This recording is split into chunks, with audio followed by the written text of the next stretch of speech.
mbifurije icyumweru cyiza cyane mu gihugu cya Espagne. Nta kindi kiri kwavugwa ni FC Barcelona mu byukuri na crise yayo. Ikinyamakuru Sport cy'Ikatalunya cyatubwira ati iri muri état d'urgence.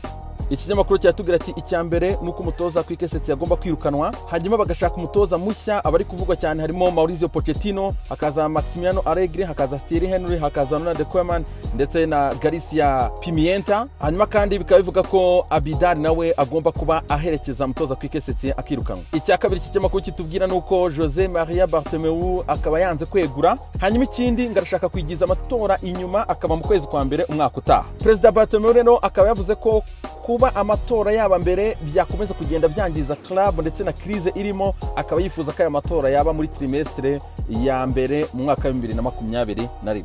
Icya gatatu ngo Barcelona igomba gukoraho nuko baka ikipe mu byo kore. Iyi kipe hari abakinnyi 17 bari ku isoko, muri abakinnyi 17 bari ku isoko bagomba gusohoka muri Barcelona harimo Jordi Alba, Busquets ndetse na Luis Suarez. Ikinyamakuru kikatubwira ko abakinnyi 4 muri squad yose aribo bakinnyi badakorwaho, harimo Ter Stegen, Clement Lenglet, Frankie de Jong ndetse na Leo Messi. Mundo Deportivo ikatubwira ko umukandida ari Ronald Koeman. Ikinyamakuru kikatubwira ko rero uyu mugabo azi ikipe, hanyuma kandi ngakaba rero umutoza ahita ushyira ibintu vuba ku murongo. Ariko ikinyamakuru kikatubwira ko Xavi ari hafi aho ngaho ndetse na Mauricio Pochettino. Ikinyamakuru AC cyatubwira ko hari abari kondane, hari abagomba kubigwamo ibingibi crise ya Barcelona. Hakari umutoza Quique agomba guhita yirukanwa ku munsi w'ejo, hanyuma kandi na secrétaire technique w'ikipe ya Barcelona Eric Bidal nawe agomba guhita yirukanwa. Hanyuma icyabako kikatubwira ko Bartomeu adashaka kwegura, hanyuma ku munsi w'ejo akazatumizaho inama igomba kwigiramo ibintu byinshi cyane byatuma iyi club isubira ku murongo.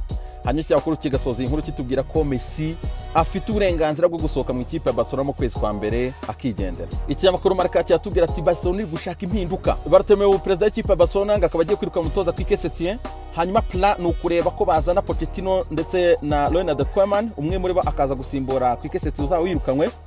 Hanyuma ngo abafana ntibashaka aba bakinnyi Pique, Suarez, Jordi Alba ndetse na Busquets. Abangaba ngo bagomba gusohoka muri ikipe bakagenda. Hanyuma kandi ngo amatora nayo aregereje. Estadio Deportivo yo ikabiri kuduha rendezvous ya Sevilla ndetse n'ikipe ya Manchester United kimwe cya kabiri kirangiza cya Europa League. Ikinyamakuru kitubwira ati ikipe ya Sevilla umwami w'iri rushanwa araza kuba arwana kuri ibishoboka byose kureba ko yatambuka kuri imwe mu ikipe zifite ibikombe byinshi ku isi, baravuga Manchester United. Ikinyamakuru Daily Star kiza ku cyumweru cyitwa Sport Star Sunday. Ikinyamakuru kikaba kitubwira ko Lyon yahanaguye inzozi za Manchester City mu masegonda 59.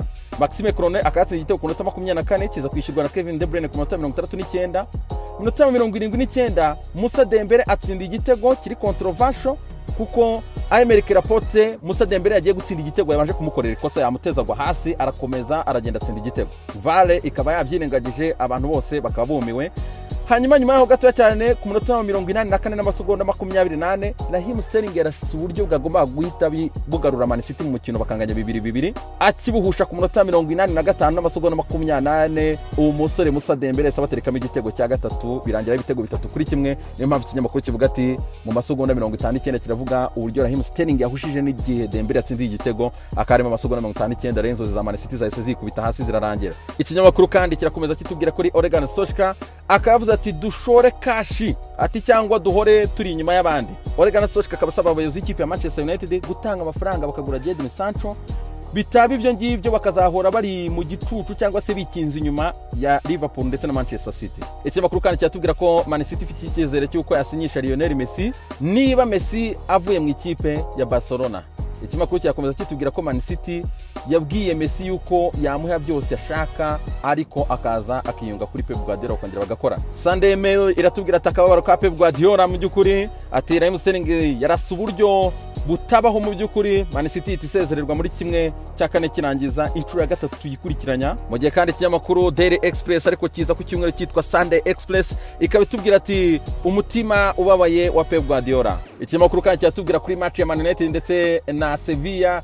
Ole Solskjaer akayatangaje ati turashaka gushimisha Ferguson, turashaka kubikora ku bwa Ferguson, turashaka kumuhindura umusaza akaba proud. Reka turindire turebe barahura na Sevilla umwami wa Europa. Sunday Express kandi ikabagarutse kuri Man City ifite icyizere yuko asigisha Messi aramutse avuye mu ikipe ya Barcelona. The Independent ikavuga ati inyuma y'ikibuga birashyushye muri Arsenal. Ni nyuma yuko rero ikipe ya Arsenal itangaje yuko yamaze gutandukana na head of football akaba yitwa Raul Sanllehi uyu nguyu umwanya we ukaba wahise ufatwa rero na managing director akayitwa Vinay Venkatesham, mu gihe kandi Mikel Arteta ndetse na technical director witwa Edu Gaspar abangaba bakari bogagiye kwifatira muri transfer z'isama.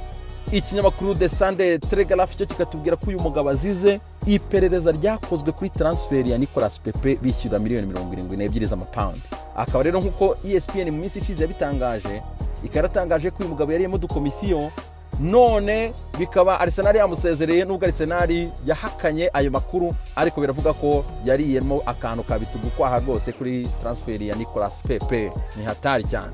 Ikinyamakuru L'Equipe mu gihugu cy'Ubufaransa cyo kiratubwira ati fabuleux, oh là là, Lyon ikaba yakoze uburyohe mu by'ukuri kuramo Manchester City bwa mbere mu mateka. Abafaransa bakaba bafite ikipe ebyiri muri kimwe cya kabiri kirangiza. Ku musoko wa kabiri Paris Saint-Germain na Leipzig, hanyuma ku musoko wa gatatu ni Olympique Lyonnais ndetse n'ikipe ya Bayern Munich, kimwe cya kabiri kirangiza cya Champions League. Ibinyamakuru byo mu Bufaransa biravuga amagambo menshi cyane, biranishimye. Le Dauphin Ribéry ikabitubwira ati ibi ngibi rwose byari ubusazi, mu gihe Minuit Sport ikabitubwira ati umutima wa Lyon.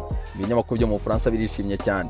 Les amis, ibi byiza cyane, icyumweru cyiza cyane, turongera ku mugoroba kuri match ya Manchester United ndetse na Sevilla kuri Radio 1. Ibi byiza cyane.